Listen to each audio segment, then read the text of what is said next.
Hey everyone, and welcome back. Are you ready to dive into the ultimate guide for conquering Universal Orlando?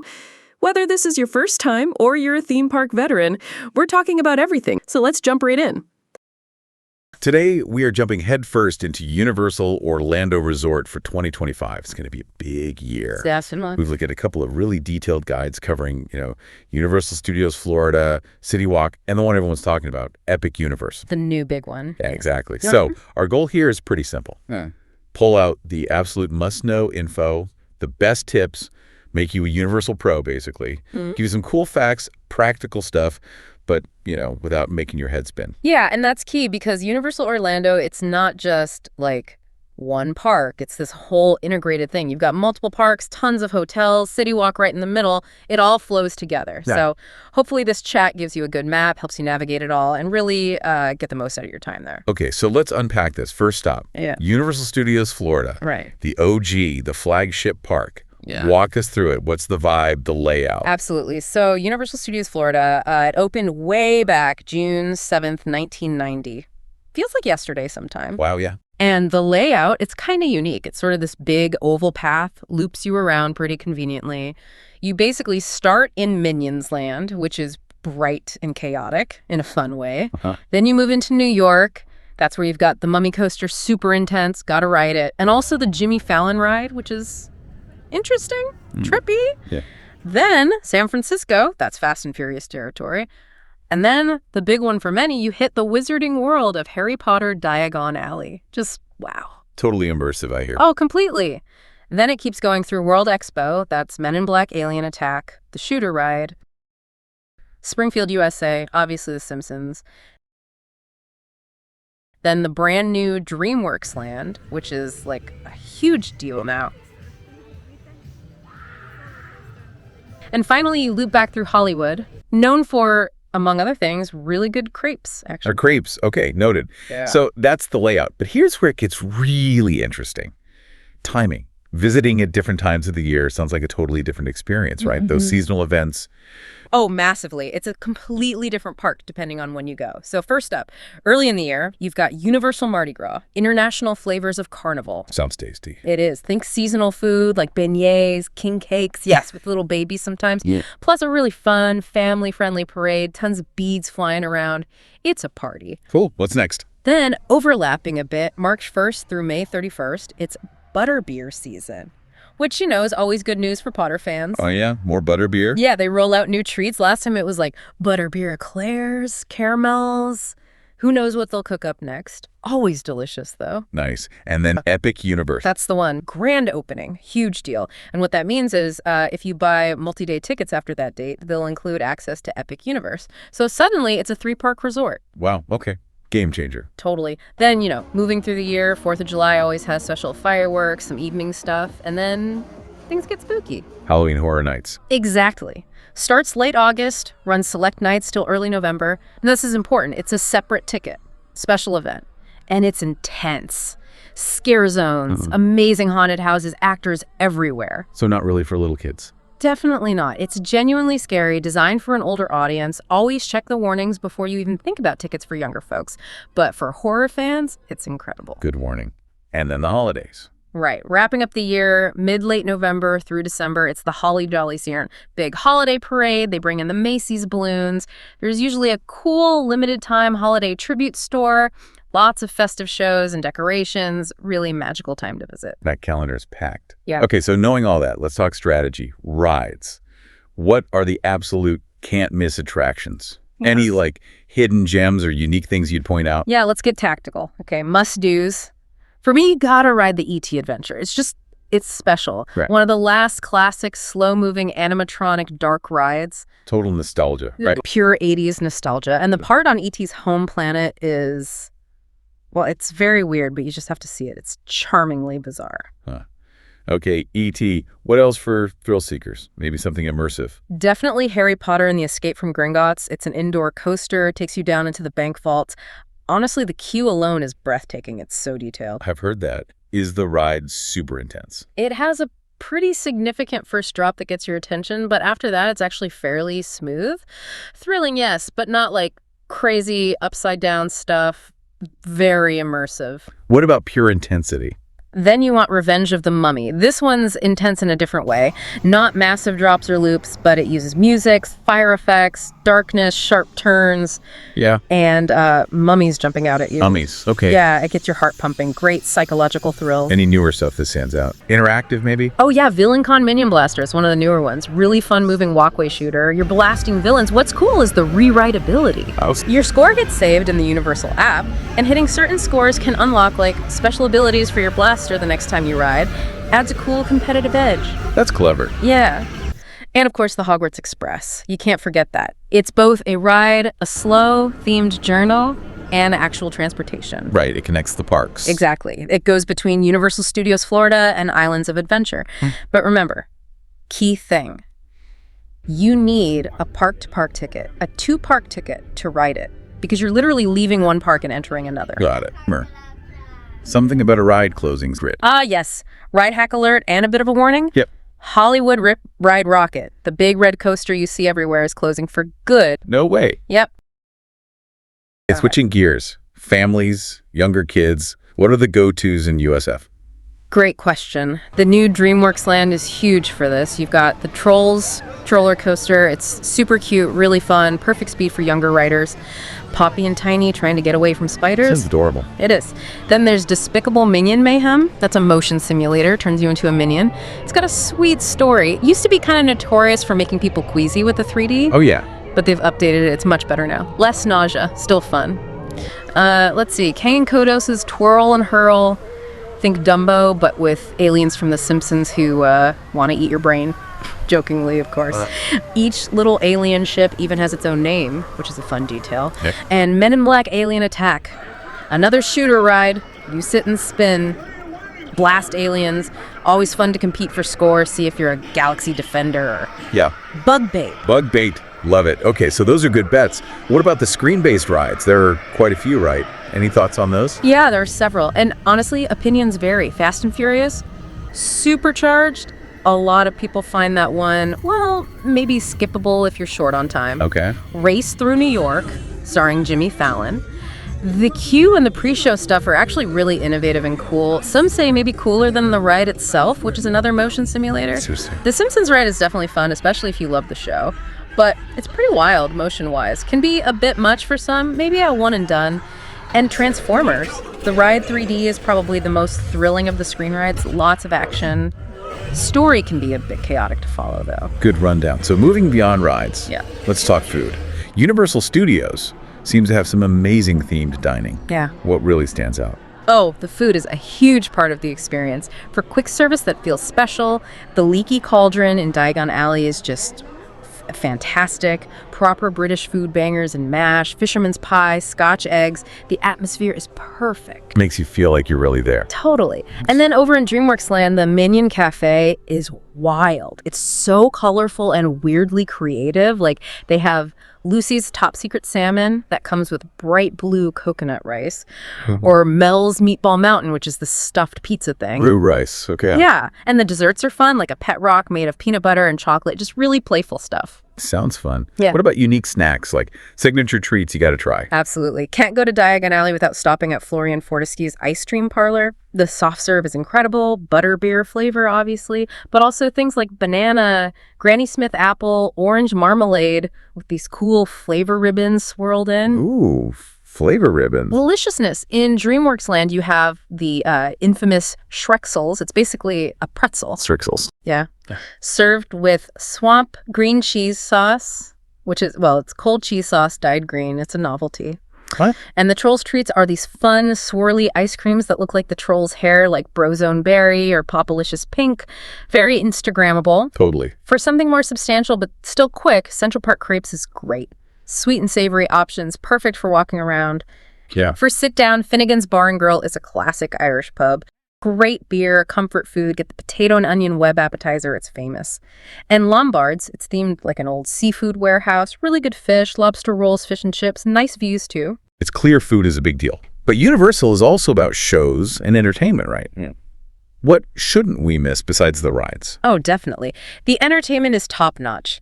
For pure action, the Bourne Stuntacular in Hollywood is mind-blowing. Live actors, huge screens, stunts with motorcycles, helicopters. It's seriously edge-of-your-seat stuff. Wow. And for something different, the Universal Orlando's horror makeup show, it's funny, informative, shows you how they do practical monster effects in movies. Really cool behind-the-scenes look. Sounds fascinating. What about interactive stuff, especially in DreamWorks land? Yeah, DreamWorks is packed with it. In Shrek's swamp, kids can jump on lily pads to make sounds, like a swamp symphony. There's Mama Luna's Feline Fiesta, which is this digital screen thing with hundreds of interactive cats. Hundreds of cats. Yeah, and Shrek's swamp playground has slides and stuff, including a slide that comes out of an outhouse that makes farting sounds. Kids love it. Of course they do. There's also a Poe live show where you learn kung fu moves, plus Poe's Kung Fu Training Camp play area, and Poppy's Playground for Trolls fans. And the DreamWorks Imagination Celebration Show brings lots of characters together with music and dancing. That sounds like a ton for families. What about the street performances? The streetmosphere? Love the streetmosphere. In the New York area, you've got the Beat Builders. These guys play percussion on construction gear. It's awesome. And the Blues Brothers show is always high energy. Classic. Hollywood has Marilyn and the Diamond Bellas, very glitzy. Diagon Alley has live music from Celestina Warbeck and the Banshees, plus this cool kind of eerie puppet show telling the tales of Beetle the Bard. Oh, neat. And definitely stop and talk to the night bus driver and his shrunken head buddy outside the London front. They chat back. It's hilarious. Okay, gotta do that. Nighttime shows. Parades. Yep. The main nighttime show is Cinematics, a symphonic spectacular on the lagoon. Fountains, water screens with movie projections, fireworks, drones now too. Set to scores from E.T., Jaws, Harry Potter, Shrek. Really powerful. Best viewing is from Central Park area. Cool. Yeah, adds another layer. And during the day, there's the new Universal Mega Movie Parade. Big floats, like 13 of them, almost 100 performers, special effects. Features classics like Jaws and E.T., but also newer stuff like Trolls and Minions. Sounds impressive. It really is. Plus, tons of character meet and greets scattered around. Specific spots like the Illumination Theater for Minions and Sing characters. And one more Potter thing, Ollivander's Wand Shop. The wand chooses the wizard show. Exactly. It's a small group experience where one person, often a kid, gets chosen for a wand pairing. It's magical. But quick tip for parents. Yeah. Maybe gently mention to your kids beforehand that only one person gets picked. Just helps manage expectations if they don't get chosen, you know? Avoid disappointment. That is a very good tip. Okay, let's step outside the park gates for a minute. CityWalk. It's kind of the bridge between everything, right? What's the essential info there? Yeah, CityWalk is basically Universal Orlando's downtown. It's the big hub for shopping, dining, entertainment, right there between Universal Studios and Islands of Adventure. Super convenient. So, good for a break. Or a non-park day. Perfect for both. There are like over 25 places to eat, tons of shops, mini golf, an escape room, even a big concert venue. It's usually open pretty late, like 8 a.m. till midnight or even later sometimes. And crucially, the security you go through for CityWalk is the same security for the parks. So once you're in, you're in. Makes park hopping easier. Smart. Okay, 25 plus dining options. That's a lot. Where should people even start? Any highlights? It is a lot. Okay, big iconic spots. Toothsome Chocolate Emporium and Savory Feast Kitchen. You can't miss it. Looks like a steampunk chocolate factory. Those milkshakes look insane. They are totally over the top. But the food is really good too, not just dessert. They do interesting stuff. What else? Bubba Gump Shrimp Co., obviously Forrest Gump themed. Lots of seafood, fun atmosphere. Jimmy Buffett's Margaritaville for that tropical vibe. Live music, big margaritas.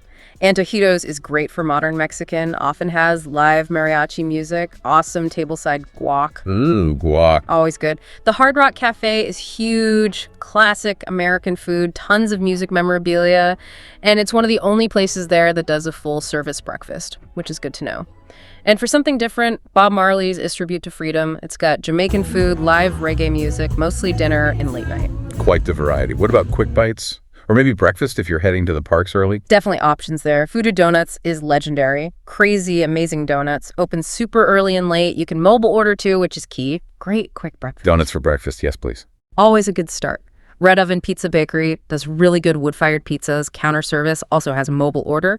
The Bread Box for solid sandwiches, again, mobile order available. And you've got your usual suspects like Starbucks and Cinnabon for reliable coffee and quick carbs. Using that mobile order on the Universal app for CityWalk places can save you a ton of time. Seriously. Good tip.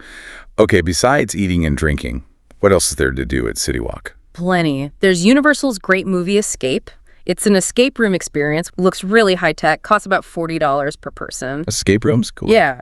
There's also Hollywood Drive-In Mini Golf. 2 18-hole courses theme, like old sci-fi and horror movies. Really fun. Nice. Nightlife. Yep. Hard Rock Live is the big concert venue. Major bands and comedians play there. Rising Star is a karaoke club, but with a live band backing you up. 18 and up for that. And the Red Coconut Club is more of a nightclub vibe. 21 plus, dancing, drinks. And shopping. Yeah. Souvenirs. Oh, yeah. The main Universal Studios store has all the park merch, Harry Potter wands, everything. Then there's the Universal Studios Legacy store, which is cool. It has more unique, retro, limited edition stuff based on older Universal movies and park history. Ooh, retro stuff. Yeah, some really neat finds in there. And randomly, there's even a Hart and Huntington tattoo company, a real tattoo shop right in CityWalk. Wow, okay. You could really spend a whole day just there. Easily. All right. The massive news. Epic Universe. Yeah. Epic Universe. Yeah, it's the talk of the town for sure. It's being billed as a total game changer. New tech, next level thrills. Universal is definitely aiming high. Yeah, you probably need to pack your patient pants. Uh-huh. Patient pants. Seriously. New parks, especially ones this ambitious, they always have itches. Technical glitches, operational learning curves, huge crowds. It's just part of it. Waiting a few months might mean a smoother ride, literally and figuratively, maybe fewer people. It's a gamble either way. Makes sense. And one of the big questions seems to be about intensity, especially with Dark Universe. How scary are we talking? Is it like Horror Nights? Good question. Lots of chatter about that. Universal's been pretty clear. It's not Halloween Horror Nights level scary. HHN is its own extreme beast. Okay. But they are saying they want to push boundaries for daytime park intensity, make it genuinely thrilling, maybe a bit unsettling. So while it's not gore-fest horror, it's probably leaning more intense than, say, the average family dark ride. It might be something you want to scout out first before taking really young kids through, especially if they're sensitive to spooky themes. Okay, good perspective. Pushing boundaries, but not full-on horror. Yeah. What about logistics? Getting there. Express pass. Reservations. Right. Key details. First, the Hogwarts Express will not connect to Epic Universe. That's important. Epic is physically separate from the current 2 parks. So how do you get there? Universal buses. They'll have dedicated bus transportation running between the main resort area, CityWalk, the current parks hotels, and Epic Universe. Express passes. Yes, they will be offered for Epic Universe, but Universal hasn't announced exactly when they'll launch that or how it will work yet. So stay tuned. And the good news, no park pass reservations needed, like Disney requires. Oh, really? Yeah, you just need a valid park ticket for that day or a multi-park ticket with access to Epic. Pick your start date when you buy the ticket and you're good to go. Simpler system. That does sound simpler. Okay, so with 3 parks now, plus CityWalk, plus hotels, how do you actually get around this whole massive resort? Transportation, parking? It seems daunting, but they actually make it pretty easy. If you're staying at a Universal hotel, you've got free transport. Buses and water taxis run constantly between the hotels, CityWalk, and the 2 original parks. Water taxis. Yeah, they're great. And honestly, a lot of the hotels are walkable. The premier ones like Hard Rock, Portofino Bay, and the preferred one, Sapphire Falls, are maybe a 10-15-minute walk to CityWalk. Even the value and prime value hotels are only like a 20-30-minute walk if you're up for it. Okay, walkable's good. What about getting to Epic? So Epic Universe will have its own set of closest hotels. Celestina, Terra Luna, and the big one, Helios Grand Hotel, right at the back of the park. Guests there will have easy access. For everyone else, like I said, Universal will run shuttle buses connecting Epic to the main resort hub. Gotcha. Airport transport. Yep, they offer the Universal Superstar Shuttle. Picks you up at Orlando International MCO, takes you to your Universal hotel. There is a fee for that, though. It's not free. You book it in advance. Yeah, and if you drive yourself. Parking. Right. If you're staying at a Universal hotel, you pay for parking per night. It varies by hotel tier, like $15, $30 a night, roughly. If you're just visiting for the day, driving from off-site, you park in the main parking garages near CityWalk. That's usually $30 per day for self-parking. $30. Okay. BUT. Good tip. Parking in those main garages becomes free after 6 p.m. most nights, mainly for people just coming to CityWalk for dinner or entertainment. Doesn't apply if there's a big event like Horror Nights, though. They also have valet options, which are pricier, like $32 up to maybe $75, depending on the tier. So, you see, getting all these details, understanding how it all connects, It really does make a difference. Knowing the park layouts, when the events are happening, which rides are must-dos for you, where to grab that perfect snack, how to hop between parks, it just elevates the whole experience. Yeah, it takes it from just, wandering around to actually having a plan, saving time, hitting the highlights, makes it feel less overwhelming and more, well, epic. Exactly. It turns a good trip into a really great, memorable one. You feel like you're making the most of it. Totally. So here's where it gets really interesting. Thinking about all this. Yeah. This deep dive really makes you think, doesn't it? How these incredibly detailed, constantly growing entertainment worlds, blending parks, food, nightlife, hotels, how are they changing what we even consider a vacation? That's a great point. It's more than just rides now. Right. What kind of totally immersive, like always-on leisure experience is this creating? And what does that signal about where travel and entertainment might be heading next? Something to chew on. All right, guys, that's it for this video. I truly hope you were able to pick up some good tips and tricks. If you enjoyed the video, please give it a big thumbs up, subscribe to the channel, and share it with a friend who might find it helpful.